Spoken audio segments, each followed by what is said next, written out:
Elle se fait harceler au lycée et finit en tournée mondiale avec Kendrick Lamar, mais qui est vraiment SZA, l'icône du R&B?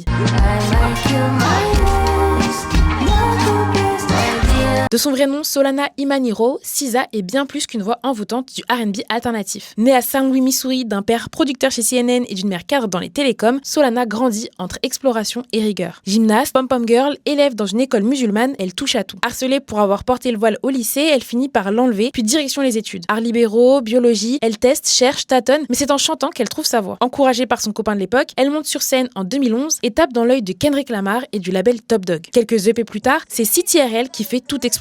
Une claque musicale brute, sincère, vulnérable, et avec des titres comme Love Gaylor ou The Weeknd, elle parle attachement toxique, insécurité, dépendance affective, bref, elle met des mots sur nos blessures et nos schémas bancals. Et on s'y retrouve totalement. Après une longue pause et des BO pour Black Panther, Game of Thrones ou Les Trolls, SZA revient plus forte avec SOS en 2022. Un album introspectif comme une thérapie. Chaque titre explore une étape du deuil amoureux, Kill Bill, Nobody Gets Me, Seek and Destroy. Avec elle, on pleure, on guérit, on s'élève. Résultat, un Grammy de l'album de l'année, amplement mérité. Mais SZA, c'est aussi une entrepreneuse. Cette année, elle lance sa marque Not Beauty, une ligne de gloss inspirée par la nature, douce, audacieuse, sans phare et au design inédit, tout comme elle. À l'image de Doechii ou Chappell Roan, SZA incarne cette nouvelle génération d'artistes qui transforment leurs failles en force. Elle nous pousse à être vrais, même dans nos moments les plus fragiles. Bonne nouvelle, elle est en tournée avec Kendrick Lamar et pour notre plus grand bonheur, le Grand National Tour s'arrête à Paris les 15 et 16 juillet à la Défense Arena. Franchement, on veut en être. Et vous ?